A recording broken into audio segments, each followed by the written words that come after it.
Next up is Isabella Neblett, an 8th grader from Post Oak. Today she will be talking about the perfect female. Let's give it up for Isabella.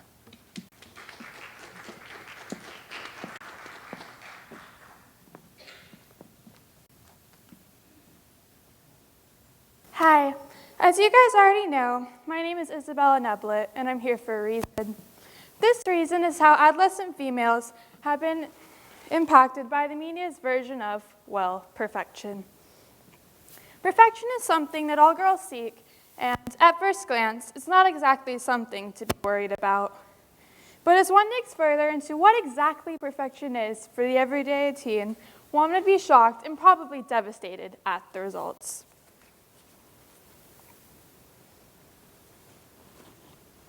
Do any of you have a daughter who is under the age of 18? Well, if you do, she probably has a copy of 17 or Teen Vogue or Vogue in her room. Here's a look at how models look that are in some of these magazines. Doesn't look half bad, right? Well, look closer. Do you want to know what a girl my age sees? They see a girl who has longer lashes, higher cheekbones, and a perfect nose. They see someone who has a flawless complexion and hair that is not the least bit pretty. But do you want to know what they're thinking? They're thinking, I wish that was me. They're thinking maybe, just maybe, if I had that hair or those eyes, just maybe those girls will finally accept me and be my friend. But you want to know what really makes a difference whenever it comes to the perfect teen? The body. Look. Just take a second and look at this girl's body. The one to the right is a woman's clothing model. The one to the left is a model for jeans. You would have thought that the model on the right, wait, actually that would be your left, sorry. You would see that the one who looks like a teen model, you would have thought that, well, she was a teen model. Yet that model is 46.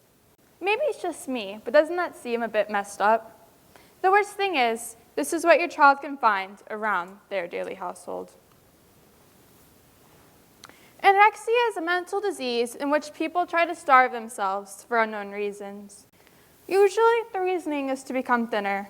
Did you know that America is one of the main countries where anorexia occurs? Well, that didn't happen on its own.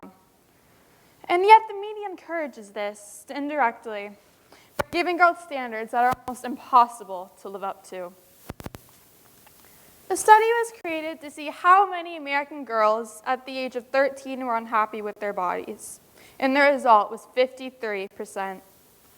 As teens grow older to reach the age of 17, the amount of girls unhappy with their bodies grows up 25%, making that a shocking 78%. That means that 78% of girls are likely to be fighting the urge to become anorexic or bulimic and possibly have the potential to be. What's even more sickening is whenever the media encourages it directly. Can you read these two pictures? I found them on a blogging site, and these are pictures used so that you could track how much progress you can make if you are bulimic. It's sad, and the fact is, if a girl sees this who isn't mentally strong, she is likely to become the next bulimic girl, and the effects of that are rather costly. I could read off all of these and tell you guys and watch your horrified expressions. I'm just going to list a few. Laxative abuse is whenever you use laxatives to force your intestines to empty out on an extreme basis. Muscle atrophy is whenever muscle mass starts to diminish and muscles start to erode because the body's eating itself. Those are just two examples of several. As you can see, there are many to list. What exactly is the comparison? Well, given that there's a visual, you can see. I showed you guys pictures before. A girl who's anorexic, and then there's a girl who's normal and healthy. Except turns out she's a woman, that she's 46. What do you guys think about that? What are really healthy measurements? Well, BMI is a way to see if you have healthy weight. Usually average weight is based upon your age, height, build, and amount of body fat. However, this isn't exactly accurate considering that athletes have more muscle mass. Since muscle weighs more than fat, well, they may be considered overweight. However, BMI is a way to give an accurate amount of what exactly your weight is. The BMI formula is your weight and height minus weight divided by your height squared.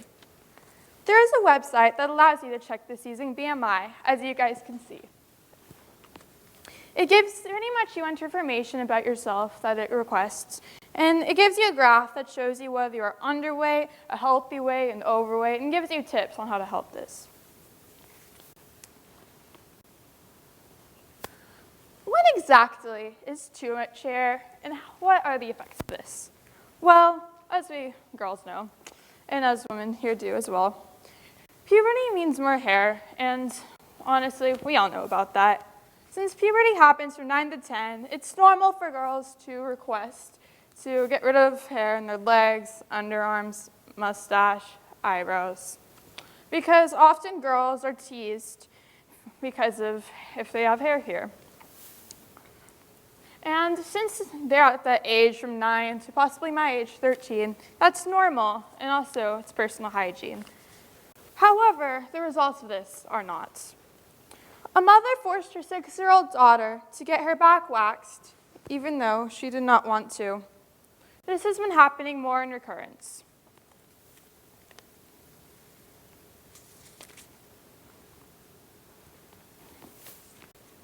As you guys can see, the typical teenagers teasing.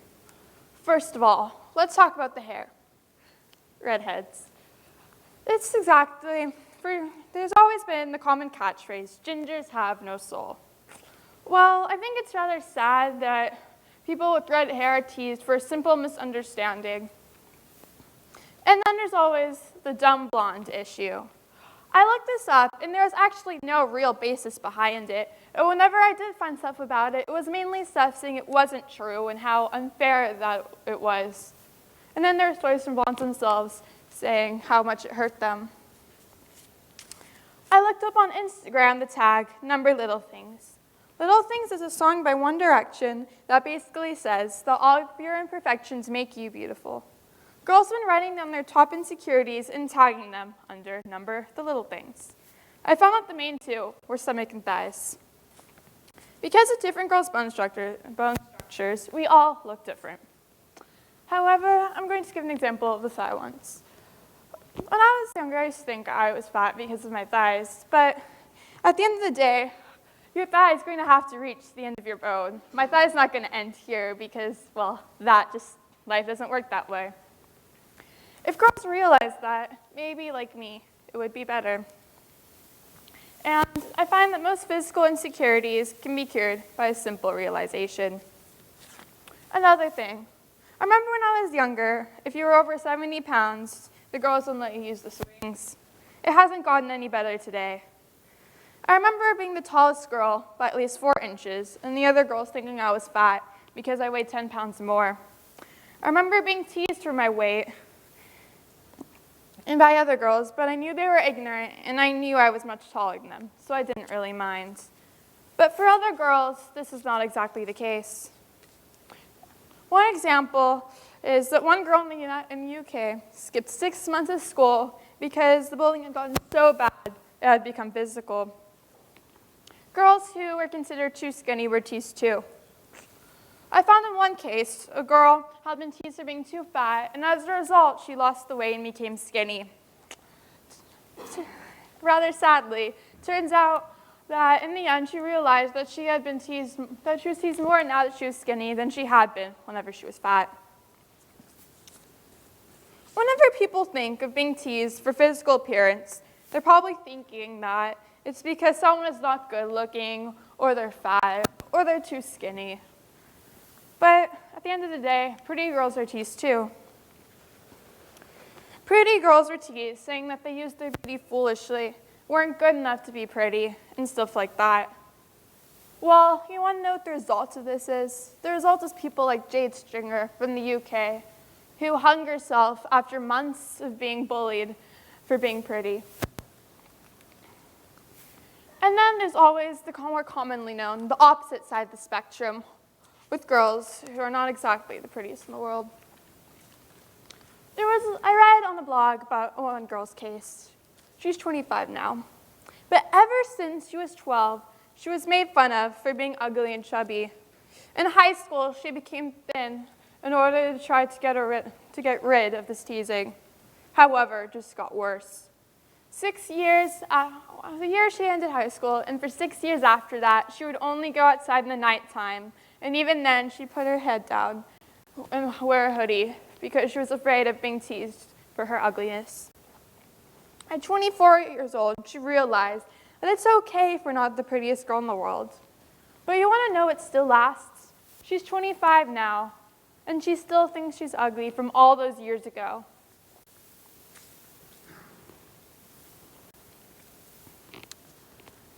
And here are the lasting impressions. It really is a simple cycle. Media goes to girls, goes to bullies, goes to girls, goes to them having committed harm to themselves. The media gave us an image of a perfect girl who can never exist, and now girls who think they're superior bully other girls for this, which results in girls always having insecurities and, well, ends up being like girls who are like Jade and that 25-year-old they talk about. A lot less of them keep strong. However, in reality, there is no same body. The lean column is whenever you have a small chest and a tall, skinny body. Have any of you ever seen a girl who was too skinny and thought, oh, she's anorexic, oh, she's bulimic? Well, there are actually some people who that's just their natural body type. I didn't even know this one when I first saw it. The knee hourglass is whenever you have a small to medium chest, skinny waist, and wide hips. All of you females here have one of these shapes. It's who you are, what you look like. Each of us may look different, but our differences make us beautiful in who we are today.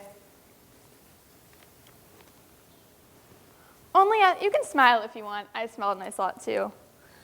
But the reason why I have this picture, listen. Only us girls, us survivors, can change what's happening today. We have to realize our inner beauty is worth more than any girl's separate views. But it's not really bullies' fault, considering that the media gave them this image. So as a result, mostly, here's my cry to the media. If you're going to demand girls be perfect, then first take a moment to think and ask yourself if you fulfill every single one of the standards that it takes to be the perfect image you've created. I highly doubt you can fit it. Not each and every single one of you. So next time, before you decide to make Minnie Mouse look like she's bulimic, and put anorexic models on the covers of magazines to be potential idols of teens, think about what the cost will be and how many girls will be found hunger killed by the end of this year because of your doings. Thank you.